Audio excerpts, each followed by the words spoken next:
అఖిలాండకోటి బ్రహ్మాండ నాయక రాజాధిరాజ యోగిరాజ పరబ్రహ్మస్వరూప సమర్థ సద్గురు సాయినాథ్ మహారాజ్కి జై. హలో అండి, అందరికీ నమస్తే. అందరూ ఎలా ఉన్నారు? అందరూ ఆరోగ్యంగా, క్షేమంగా, సంతోషంగా ఉండాలని మనస్ఫూర్తిగా అందరి తరపున అమ్మవారిని వేడుకుంటున్నానండి. మనం కోరిన ప్రతి కోరిక బాబాగారి దయ వలన తీరాలని, అందరూ సంతోషంగా ఉండాలని మీ అందరి తరపున నేను కూడా ఆ సాయి సమర్థుల పాదాలనంటి వేడుకుంటున్నాను. ఈరోజు బాబాగారు ఒక చక్కని సందేశాన్ని, సంతోషకరమైన మాటను మనకి తెలియజేయబోతున్నారు. మరి బాబాగారి సందేశం ఏమిటో తెలుసుకోబోయే ముందుగా మీ అందరికీ ఒక చిన్న రిక్వెస్ట్. ఛానల్ని కొత్తగా చూసేవాళ్ళు ఛానల్ని సబ్స్క్రైబ్ చేసుకోండి. వీడియోని ఎక్కడా స్కిప్ చేయకుండా చూడటానికి ప్రయత్నం చేయండి. వీడియో నచ్చితే ఒక లైక్ చేసి సపోర్టు చేయండి.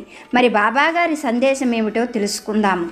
తల్లి, నీ మనసు ఆనందించే ఒక మంచి మాటను నీకు తెలియజేయబోతున్నాను.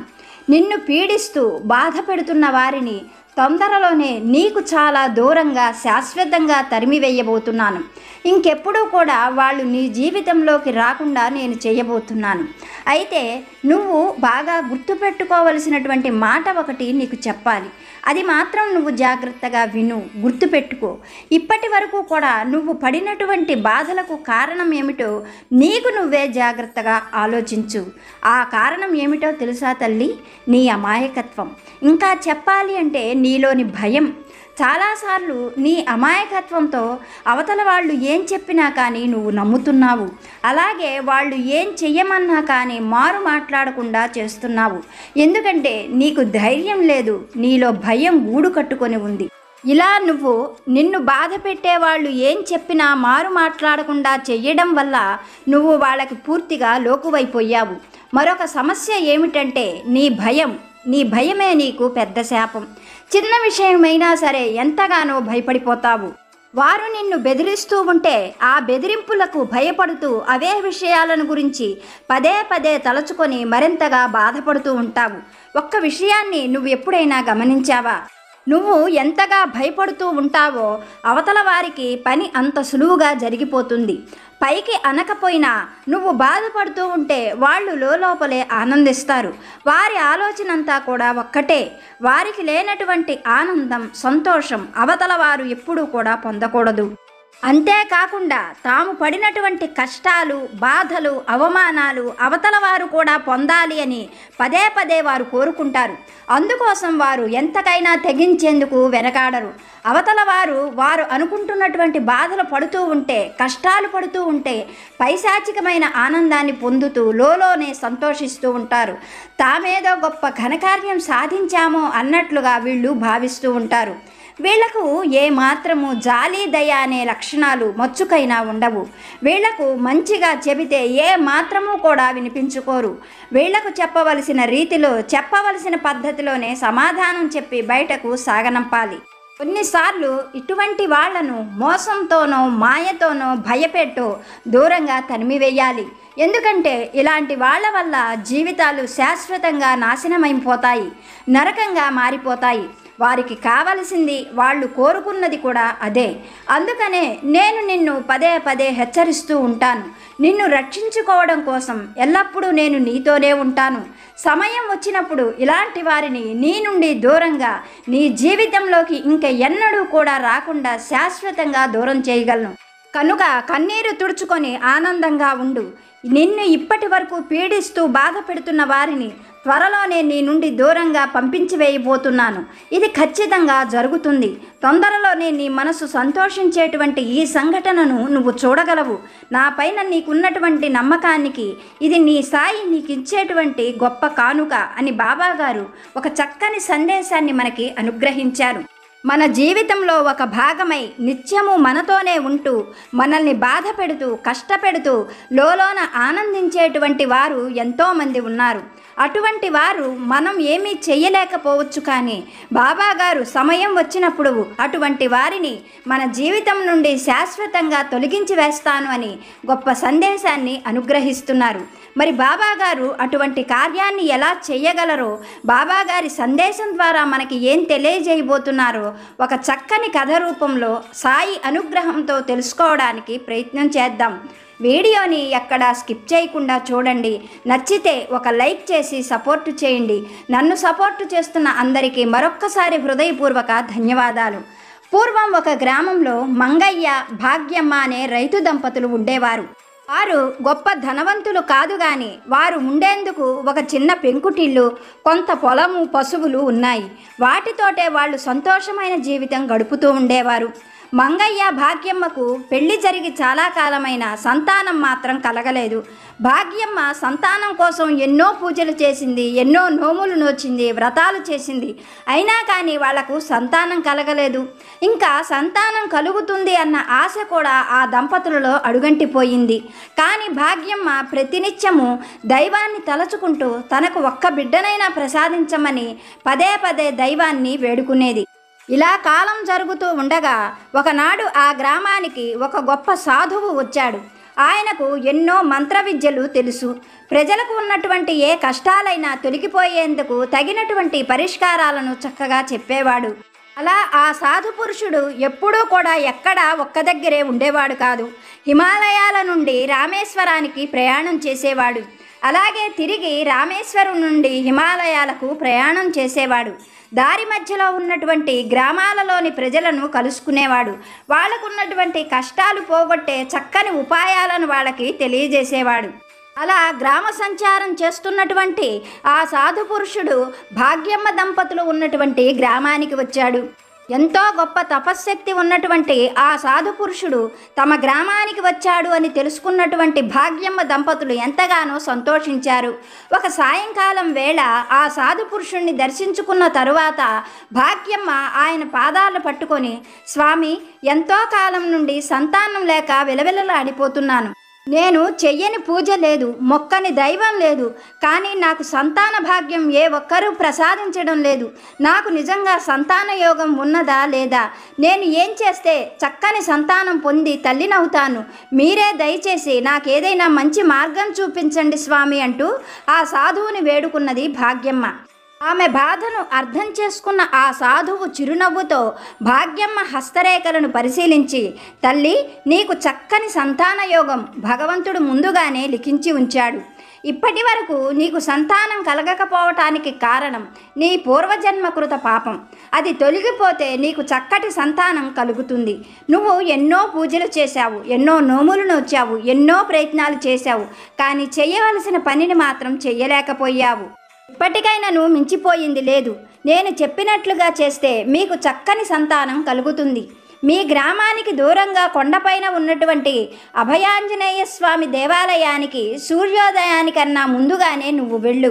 అక్కడ స్వామివారి చుట్టూ 108 ప్రదక్షిణలు నువ్వు చేసినట్లయితే 6 మాసాలు గడిచేసరికే నీకు చక్కని శుభవార్త వినే అవకాశం కలుగుతుంది.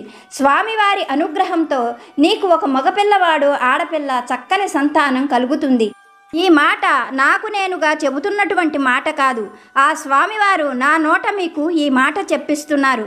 రేపటి నుండే మీరు పని ప్రారంభించండి. మీరు కోరుకున్నట్లు చక్కని సంతానాన్ని స్వామి ప్రసాదిస్తారు. మళ్ళీ నేను వచ్చే నాటికి నువ్వు పిల్లలతో కళకళలాడుతూ ఉంటావు అంటూ సాధువు భాగ్యమ్మ దంపతులను ఆశీర్వదించాడు. అటు తరువాత సాధువు చెప్పినట్లుగానే భాగ్యమ్మ దంపతులు ఎంతో భక్తి శ్రద్ధలతో కొండపైన ఉన్నటువంటి ఆంజనేయ స్వామి దేవాలయానికి ప్రతినిత్యము వెళ్ళేవారు. సూర్యోదయానికన్నా ముందుగానే భార్యాభర్త అక్కడికి చేరుకొని ఆ దేవాలయం అంతా కడిగి ముగ్గులు పెట్టేవారు. తర్వాత భాగ్యమ్మ దంపతులు ఇద్దరూ కూడా ఆ దేవాలయం చుట్టూ ఆంజనేయ స్వామి వారి మంత్రాన్ని చదువుతూ 108 ప్రదక్షిణలు చేసేవారు. ఇలా వారు ఎంతో ఓర్పుతో, భక్తితో, సంతానం కావాలి అన్న కోరికతో ఆ ప్రదక్షిణలు చేస్తూ ఉండగానే 6 మాసాలు పూర్తయ్యేసరికే భగవంతుని అనుగ్రహంతో భాగ్యమ్మ గర్భవతి అయ్యింది. ఆ విషయం తెలుసుకున్నటువంటి మంగయ్య ఎంతగానో సంతోషించాడు. చూస్తూ ఉండగానే కాలం గడిచిపోయింది. భాగ్యమ్మకు మొట్టమొదటగా ఒక మగపిల్లవాడు కలిగాడు. ఆంజనేయ స్వామి వారి అనుగ్రహంతో పిల్లలు కలగడంతో ఆ పిల్లవాడికి భాగ్యమ్మ దంపతులు హనుమంతుడు అని పేరు పెట్టారు.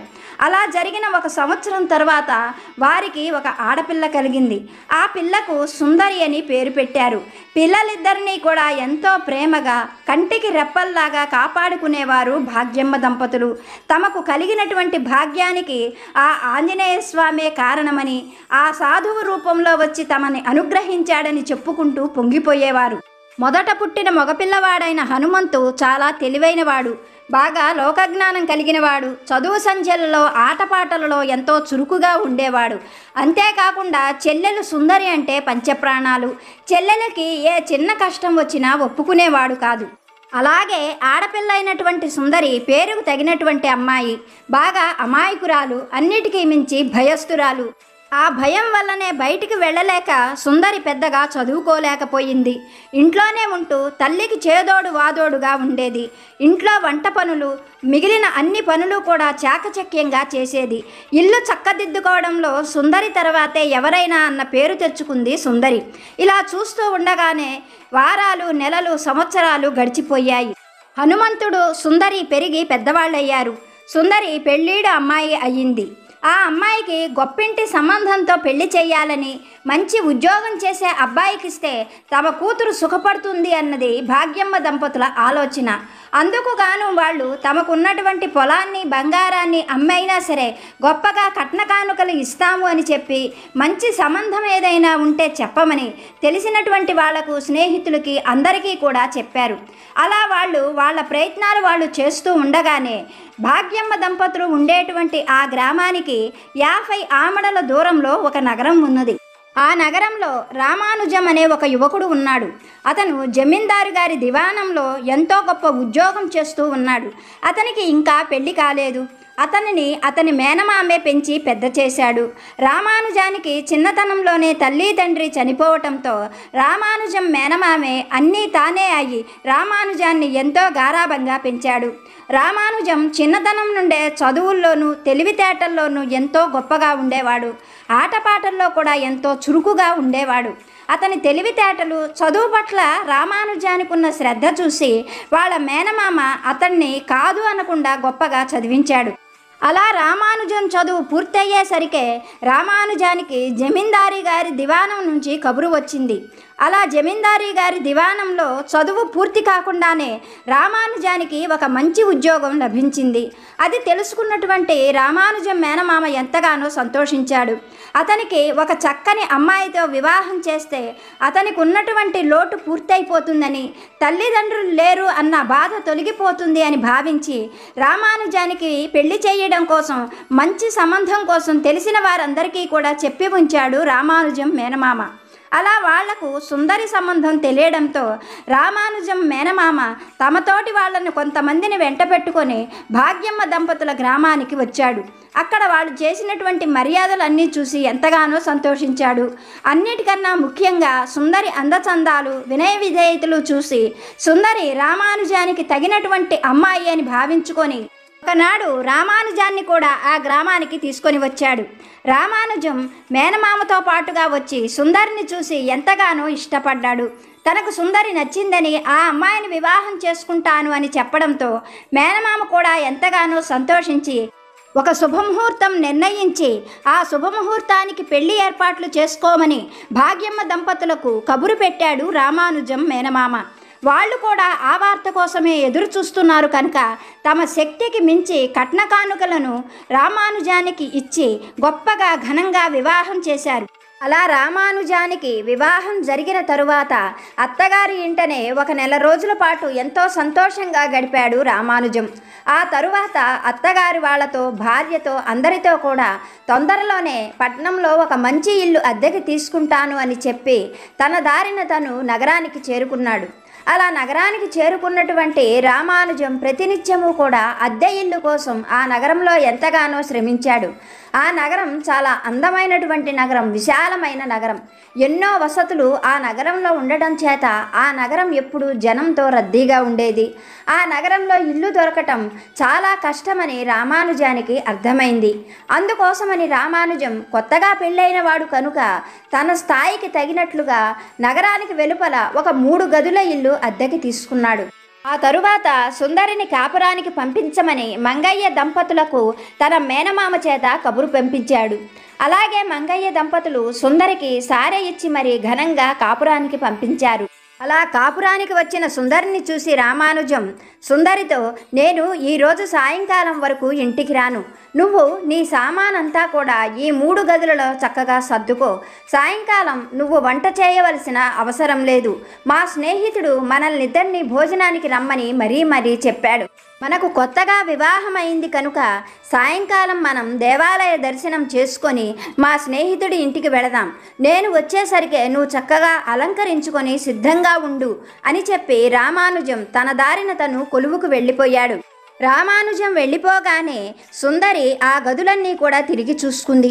3 గదులే అయినా ఎంతో విశాలంగా ఉన్నాయి. రామానుజం తీసుకుంది 3 గదుల ఇల్లు. తనకు తన పుట్టింటి వారు ఇచ్చినటువంటి సారె చాలా ఎక్కువగా ఉంది. అవన్నీ ఎలా సర్దుకోవాలా అని నిర్ణయించుకున్న సుందరి ముందు గదిలో చక్కగా కుర్చీలు వేసింది. ఆ కిటికీలన్నిటికీ కూడా తెరలు కట్టింది. ఆ గది మధ్యలో ఒక అందమైన గాజు పాత్రను ఉంచి దాని నిండా నీళ్లు పోసి గులాబీలతో చక్కగా అలంకరించింది. మధ్య గదిలో పుట్టింటి వారిచ్చినటువంటి పందిరి మంచము, గోడకు నిలువుటద్దము, ఒక పక్కగా బీరువాను అమర్చింది. ఇంకా చివరిదైనటువంటి 3వ గదిలో వంట పాత్రలు, వంట కుంపటి, వంటకు కావలసిన సరుకులు అన్నీ చక్కగా సర్దుకుంది. అన్నీ సర్దుకున్నాను అని నిర్ణయించుకున్న తరువాత సుందరి చక్కగా స్నానం చేసింది. రామానుజం రావడానికి ఇంకా సమయం ఉన్నది కనుక తమ పెరట్లో ఉన్నటువంటి విరజాజి మొగ్గలు కోసి వాటిని ముందు గదిలోనికి తీసుకొని వచ్చి అక్కడ కుర్చీలో కూర్చొని ఎప్పుడు రామానుజం వస్తాడా, ఎప్పుడు సాయంకాలం అవుతుందా అనే ఆతృతతో గేటు వైపు చూస్తూ ఆ విరజాజి మొగ్గలు మాల కడుతూ కూర్చున్నది సుందరి. ఇలా సుందరి మాల కడుతూ ఉండగానే సుందరికి ఎదురుగా ఉన్న కిటికీలో నుండి అకస్మాత్తుగా ఒక కోతి సుందరి ముందుకు దూకింది. ఆ కోతి కిచకిచ శబ్దం చేస్తూ కిటికీలో నుండి తన ముందుకు దూకటంతో ఒక్కసారిగా అలా కోతి గదిలోకి రావడంతో సుందరి హడలిపోయింది. గబాలన పైకి లేచి లోపలికి వెళ్ళబోతూ ఉండగా గదిలోకి దూకినటువంటి ఆ కోతి అక్కడే ఉన్నటువంటి ఒక కుర్చీలో కూర్చొని క్షణాల్లోనే ఒక పిశాచంగా మారిపోయింది. అలా ఒక్కసారిగా ఆ పిశాచాన్ని చూసిన సుందరికి భయం వేసింది. అయితే ఆ పిశాచం మాత్రం సుందరిని చూస్తూ, నువ్వు భయపడవలసిన అవసరం లేదు, నేను నీకు ఏ అపకారం చెయ్యను, నీకు ఒక విషయం చెబుతాను, జాగ్రత్తగా విను. ఈ ఇల్లు నాదే. 25 సంవత్సరాల క్రితం నా బంగారము, నాకు పుట్టింటి వాళ్ళు ఇచ్చిన సారె అన్నీ అమ్ముకొని ఈ ఇల్లు కొనుక్కున్నాను. తర్వాత నా భర్త తాగుళ్లకు, తిరుగుళ్లకు, జూదాలకు ఉన్న ఆస్తి అంతా హారతి కర్పూరంలా కరిగించేశాడు. వాటిలో ఈ ఇల్లు కూడా పోయిందనుకో. అయితే ఇల్లు పోయినా నా ఆశ మాత్రం చావలేదు. ఎందుకంటే నా బంగారము నా పుట్టింటి వారు ఇచ్చి కొన్నటువంటి ఇల్లు కదా. ఈ మాత్రం ఆశ ఉండకపోతుందంటావా? ఎంతోమంది ఈ ఇంట్లోకి వచ్చారు, ఎవరినీ కూడా నాకు నచ్చకపోతే ఇంట్లో ఉండనివ్వలేదు. నీ పద్ధతి అంతా కూడా పొద్దున్నుంచి నేను చూస్తూనే ఉన్నాను. నీ పద్ధతులు, నీ తీరు అన్నీ కూడా నాకు నచ్చాయి. ఎప్పుడెప్పుడు నువ్వు ప్రశాంతంగా ఉంటావా, నిన్ను పలకరించి వెళదాము అని ఎదురు చూస్తూ ఉన్నాను. ఇదిగో ఇప్పటికి నీకు సమయం దొరికింది. అయినా నన్ను చూసి అలా భయపడతావెందుకు? నేనేం బ్రహ్మరాక్షసిని కాదు, నీకు అపకారం చెయ్యనని చెప్పాను కదా. ఇంటికి వచ్చిన వాళ్ళకి మర్యాద చేయటం నీకు నీ తల్లిదండ్రులు నేర్పించలేదా? బెల్లం కొట్టిన రాయిలా అలా చూస్తూ ఉండకపోతే నాకేమైనా తినడానికి అంత పెట్టచ్చు కదా అన్నది ఆ పిశాచం. దాని మాటలు వింటున్నటువంటి సుందరికి ఎంతో భయం కలిగింది. కానీ ఏదైనా పెట్టమని ఆ పిశాచ్యం అడగడంతో మరుక్షణమే సుందరి వంటగదిలోకి వెళ్ళింది. తన పుట్టింటి నుండి సారెతో పాటుగా తినడానికి తెచ్చుకున్నటువంటి బెల్లపు లడ్లు, కొబ్బరి బూరెలు, జంతికలు, చెక్కలు ఇలా ఎన్నో రకాలైన పిండి వంటలను ఒక పళ్ళెంలో అమర్చి సుందరి భయంగానే తీసుకొని వచ్చి వాటిని పిశాచానికి ఇచ్చింది. పిశాచం లొట్టలేసుకుంటూ తింటూ, ఆహా చాలా బాగా వండారు, నీకు ఘనంగా పెళ్లి చేసినట్లున్నారు, ఘనంగా సారె కూడా ఇచ్చినట్లుగా ఉన్నారు, నీకు చేసినట్లుగానే నా పుట్టింటి వారు నాకు కూడా ఘనంగా పెళ్లి చేశారు, ఘనంగా సారీ ఇచ్చారు అంటూ ఇల్లంతా కలయజూసి సుందరి పెట్టిన పలహారం అంతా తిన్న తరువాత పిశాచం సుందరికి ఆ పళ్ళాన్ని ఇస్తూ, అమ్మాయి నీకు ఇల్లు సర్దుకోవడం మీ అమ్మ నేర్పించలేదా? సరేలే నేను నేర్పుతాను, నేను చెప్పినట్లుగా ఇల్లు సర్దావు అంటే నువ్వు ఇల్లు సర్దిన తీరు చూసి మీ ఆయన నిన్ను తెగ మెచ్చేసుకుంటాడు. నా మాట విని ఆ వంటగదిలోని పాత్రలు తెచ్చి ఈ ముందు గదిలో పెట్టు. ఈ ముందు గదిలో ఉన్న కుర్చీలన్నీ మధ్య గదిలో వేసేయి. మధ్య గదిలో ఉన్నటువంటి ఆ పందిరి మంచం చివరి గదిలో వేశావు అంటే ఇల్లు సర్దడం పూర్తవుతుంది. నువ్వు నేను చెప్పినట్లుగా ఇల్లు సర్దావు అంటే మీ ఆయనే కాదు, చూసేటువంటి ఇరుగు పొరుగు వారు కూడా నిన్ను ఎంతగానో మెచ్చుకుంటారు అని చెప్పింది పిశాచం.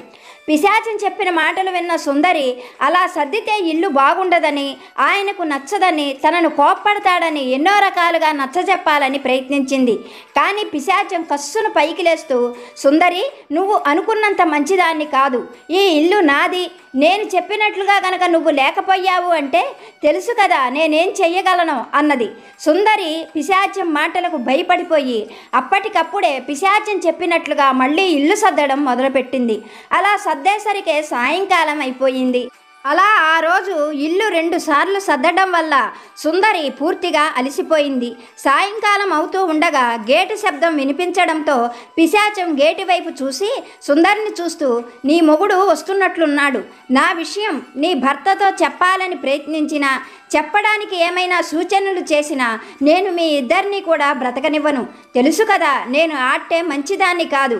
నాకు కావలసినప్పుడల్లా నేను నీ దగ్గరకు వచ్చి నాకు ఇష్టమైన పనులు చేసుకొని వెళుతూ ఉంటాను. చెప్పాను కదా ఇది నా ఇల్లు, ఇక్కడ మీరందరూ నా ఇష్ట ప్రకారంగానే నడుచుకోవాలి అంటూ కోతిగా మారిపోయి కిటికీలో నుండి బయటకు దూకి కిచకిచామని అరుస్తూ ఆ చెట్లల్లో కలిసిపోయింది. సుందరి ఆ పిశాచం వెళ్ళిన వైపే చూస్తూ భయంతో అలాగే నిలబడిపోయింది.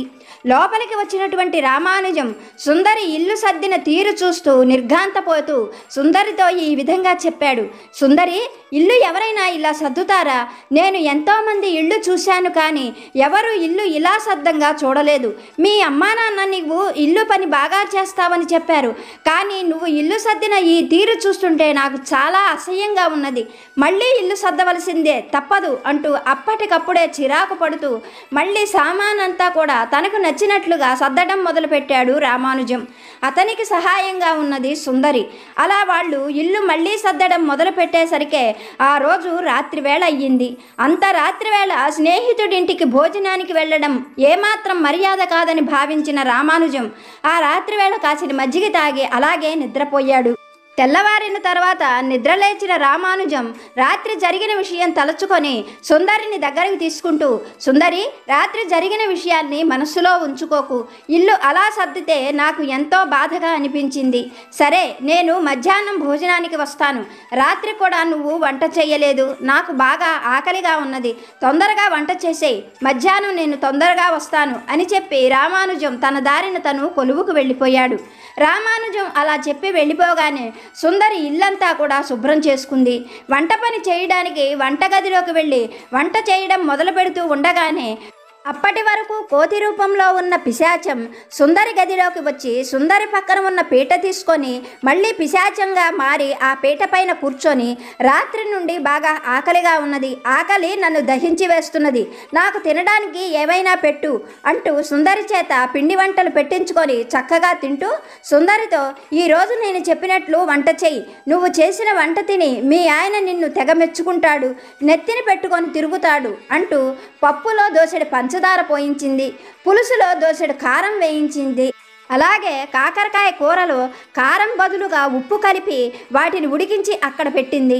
ఆ తరువాత సుందరి చేత తనకు నచ్చినట్లుగా చక్కని వంట కమ్మగా చేయించుకొని తిన్నది. తర్వాత తన దారిన తను కోతి రూపంలోకి మారిపోయి ఆ చెట్లల్లో కలిసిపోయింది. రాత్రి కూడా భోజనం చెయ్యలేదు కనుక బాగా ఆకలిగా ఉండడంతో గబగబా ఇంటికి చేరుకున్నాడు రామానుజం. పళ్ళెంలో సుందరి వడ్డించిన ఆ పదార్థాలు చూస్తూనే రామానుజానికి కోపం విపరీతంగా పెరిగిపోయింది. ఆ పళ్ళెన్ని బయటకు విసిరివేస్తూ, ఎవరైనా దీన్ని వంట అంటారా?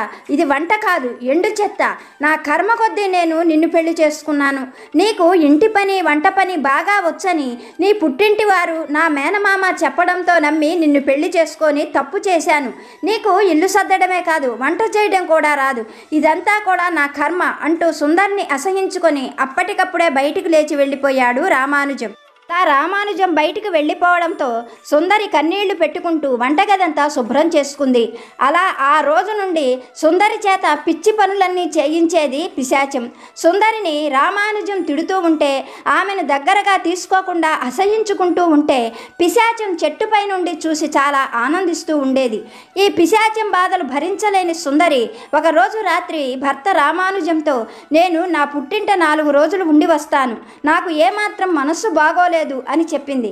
ఆ మాటలకు కోపంగా రామానుజం, మహారాజులాగా వెళ్ళు, ఇంకా రావాల్సిన అవసరం కూడా లేదు, నీలాంటి పిచ్చిదాన్ని పెళ్లి చేసుకుంటానని నేను కల్లో కూడా ఊహించలేదు అంటూ కోపంగా అటు తిరిగి పడుకున్నాడు. తెల్లవారుతూ ఉండగానే సుందరి పుట్టింటికి ప్రయాణమై వెళ్ళిపోయింది. అలా వచ్చినటువంటి కూతుర్ని చూసిన భాగ్యమ్మ సుందరిని చూస్తూనే, ఏమైంది తల్లి, ఇలా అయిపోయావు, ఆ అబ్బాయి నిన్ను బాగా చూసుకోవడం లేదా అంటూ ఎన్నో ప్రశ్నలు వేసింది. పిశాచం సంగతి చెబితే తల్లిదండ్రులు భయపడతారని అర్థం చేసుకున్న సుందరి ఆ సంగతులేవి వారితో చెప్పలేదు. కానీ సుందరి అన్న హనుమంతు మాత్రం ఏదో జరిగింది అని గ్రహించాడు. ఆ తరువాత మర్నాడు దేవాలయానికి తీసుకొని వెళ్ళి ఎంతో ప్రేమగా సుందరిని మరీ ప్రశ్నించడంతో పిశాచంతో తను పడుతున్న ఇబ్బందులన్నీ కూడా హనుమంతుకు చెప్పింది సుందరి. అన్నీ విన్నటువంటి హనుమంతు సుందరిని చూస్తూ, చెల్లి, తొందరలోనే దాని పీడ నేను విరగడ చేస్తాను, నువ్వు నేను చెప్పినట్లుగా చెయ్యి అంటూ ఏం చెయ్యాలో సుందరికి చెప్పాడు. ఆ మర్నాడే హనుమంతు నగరానికి వెళ్ళాడు.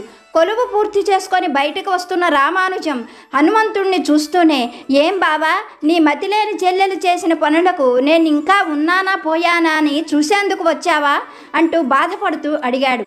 అందుకు హనుమంతు రామానుజాన్ని పక్కకు తీసుకొని వెళ్ళి పిశాచంతో సుందరి పడుతున్న బాధలన్నీ కూడా వివరంగా చెప్పాడు. అవన్నీ విన్నటువంటి రామానుజం తన భార్య పిశాచం వల్ల ఎన్ని అవస్థలు పడుతుందో అర్థం చేసుకొని కన్నీరు పెట్టుకున్నాడు. అప్పుడు హనుమంతు రామానుజాన్ని చూస్తూ, కన్నీరు పెట్టుకోవటం కాదు, దాని పీడ మీకు లేకుండా నేను విరగడ చేస్తాను, నేను చెప్పినట్లుగా చెయ్యండి అంటూ ఏం చెయ్యాలో రామానుజానికి చెప్పి అప్పటికప్పుడే తిరిగి గ్రామానికి వెళ్ళిపోయాడు హనుమంతు. ఆ మరునాడే హనుమంతు సుందరికి కావలసినవన్నీ ఇచ్చి తిరిగి కాపురానికి నగరానికి పంపించాడు. అలా మళ్ళీ వచ్చినటువంటి సుందరి వంటగదిలో వంట చేయడానికి కూర్చోగానే కోతి రూపంలో ఉన్న పిశాచం వంటగదిలోని సుందరి దగ్గరకు వచ్చి పక్కనున్న పీట మీద కూర్చుంటూ సుందరిని చూస్తూ, నువ్వు పుట్టింటికి వెళ్ళి వారం రోజులైంది, ఇంకా తిరిగి వస్తావో రావో అని భయపడ్డాను, నాకు బాగా ఆకలిగా ఉంది, నాకు మీ ఆయనకు ఇద్దరికి వంట చేసేయి, నా వంట తిని నేను వెళ్ళిపోతాను అన్నది. అది అడిగినట్లుగానే అది చెప్పినట్లుగానే వంట చేసింది సుందరి. తన వంట తను తినేసి వెళ్ళిపోయి ఆ చెట్టు పైన కూర్చొని చూస్తూ ఉన్నది. ఇంతలో మధ్యాహ్నం భోజనానికి వచ్చినటువంటి రామానుజం సుందరి వడ్డించిన వాటిని తింటూ వస్తున్న వాంతిని బలవంతంగా ఆపుకుంటూ, ఆహా, ఎంత బాగా వంట చేశావు, నీ వంటి భార్య దొరకడం నా అదృష్టం అంటూ ఆమెను ఎన్నో రకాలుగా మెచ్చుకున్నాడు. అలాగే సుందరి సాయంకాలం పిశాచం చెప్పినట్లుగానే రామానుజానికి చన్నీళ్లు తోడిచ్చింది. ఆ చన్నీళ్ల స్నానం చేస్తున్న రామానుజం, ఆహా, చన్నీళ్ల స్నానం సర్వరోగహరం అంటూ సుందరిని ఎంతగానో మెచ్చుకున్నాడు. ఆ రాత్రి వేళ పడుకోవడానికి సుందరి అతనికి పక్కపైన గొంగళిని పరిచింది. మండు వేసవిలో గొంగళిపైన నిద్ర ఎంతో సుఖంగా ఉంది అంటూ సుందరిని దగ్గరకు తీసుకోవడం చెట్టు పైన ఉన్నటువంటి కోతి రూపంలో ఉన్న పిశాచం గమనించింది. దానికి ఎంతగానో కోపం వచ్చింది. ఆ తరువాత మర్నాడు రామానుజం కొలువుకు వెళ్ళిపోగానే అది రివ్వున సుందరి దగ్గరికి ఎగిరి వచ్చి, నీ మొగుడు ఒట్టి ఆడంగి వెధవ, పనికి మాలిన చవట, ఇంత చవట సన్నాసిని ఆడంగి రేకుల వాణ్ణి నేనెప్పుడూ చూడలేదు, నా మొగుడు నన్ను ఒళ్ళు హోనమయ్యేటట్టు కొట్టేవాడు, నీ మొగుడు నిన్ను మెచ్చుకుంటూ దగ్గరికి తీసుకుంటున్నాడు, ఇంత పనికి మాలిన వాడేమిటి నీ మొగుడు అంటూ మెటికలు విరిచింది. ఆ సుందరి పిశాచం చెప్పిన ప్రతి పని చేసేది. ఆ పనులన్నీ కూడా చాలా గొప్పగా ఉన్నాయి అంటూ రామానుజం మెచ్చుకునేవాడు. ఇలా 4 రోజులు గడిచిపోయింది. ఒక రోజున సుందరి వంటింట్లో పని చేసుకుంటూ ఉండగా రామానుజం ముందు గదిలో కూర్చొని ఉన్నాడు. ఆ సమయంలో హనుమంతు ఇంట్లోకి వచ్చాడు. హనుమంతుని చూస్తూనే రామానుజం, ఏం బావా, బాగున్నావా అంటూ వంటగది వైపు తిరిగి, సుందరి, మీ అన్నయ్య వచ్చాడు, హనుమంతు ఇలా చెప్పాబెట్టకుండా ఎందుకు వచ్చాడో అన్నాడు సుందరి వినేటట్లుగా. అందుకు సుందరి కూడా వంటగదిలో నుండే, అవును, హనుమంతన్నయ్య ఊరికే రాడు, ఏదో కారణం ఉంటేనే వస్తాడు, అయినా ఇలా చెప్పాబెట్టకుండా ఎందుకు వచ్చాడో అడగండి అన్నది సుందరి. అందుకు రామానుజం, ఏం బావా, ఏ పని మీద వచ్చావు, ఏదో పని లేకుండా రావు కదా అంటూ ప్రశ్నించాడు. అందుకు హనుమంతు రామానుజాన్ని చూస్తూ, మరేం లేదు బావా, మా ఊరి జమీందారు గారి చిన్నమ్మాయిని ఒక పిశాచం పట్టింది, నేను ఆ పిశాచాన్ని వదిలించడానికి వెళితే బంధిస్తున్నప్పుడు ఆ పిశాచం, బాబు నువ్వు చెప్పినట్లు సీసాలోకి వెళ్ళిపోతాను, కానీ నాకు తోడుగా మరొక ఆడపిశాచాన్ని తెచ్చిచ్చావంటే నీ మేలు మర్చిపోలేను, ఇంకా మేమెప్పుడు జనాల్లోకి రాము అంటూ బలవంతంగా నన్ను బ్రతిమలాడుకుంది. దాని మాట కాదనలేక నేను అంజనం వేసి చూస్తే ఇక్కడ ఎక్కడో పిశాచి ఉన్నట్లు నాకు కనిపించింది. ఈరోజు రాత్రికి నల్లమేకను బలిచ్చి ఆ పిశాచాన్ని ఇదిగో ఈ సీసాలో బంధించి తీసుకొని వెళదామని ఇక్కడికి వచ్చాను, అందుకే మీతో చెప్పాబెట్టకుండా వచ్చాను అన్నాడు హనుమంతు. ఆ మాటలు వింటూనే గదిలో కూర్చున్నటువంటి మాయారూపంలోని పిశాచానికి భయం కలిగింది. క్షణం కూడా పిశాచ్యం ఆలస్యం చెయ్యకుండా అప్పటికప్పుడే ఒక కాకి రూపంలోకి మారి ఆ ఇంటి నుండి బయటికి వచ్చి అక్కడికి 100 ఆమడల దూరంగా ఉన్న అడవి వైపు కావు కావుమంటూ అరుస్తూ భయంగా వెళ్ళిపోయింది. అదలా గాల్లో కలిసిపోవడంతో ఆ కుటుంబం అంతా ఎంతగానో సంతోషించారు. మనకు బాబా చెప్పే సందేశం ఇదే, ప్రతిదానికి ఒక సమయం ఉంది. నిన్ను పీడించే వారిని నీకు శాశ్వతంగా దూరం చేసే సమయం ఇదిగో ఇప్పుడు వచ్చింది, కనుక నువ్వు కన్నీరు తుడుచుకొని నీ పీడ విరగడవుతున్నందుకు సంతోషించు అంటూ బాబా గారు ఒక చక్కని కథ రూపంలో మంచి సందేశాన్ని అనుగ్రహించారు. ఇప్పటి వరకు వీడియో చూసిన మీ అందరికీ పేరు పేరున హృదయపూర్వక ధన్యవాదాలు. మరొక వీడియోతో బాబా గారి ఆశీస్సులతో మళ్ళీ కలుసుకుందాం. సర్వేజన సుఖినో భవంతు.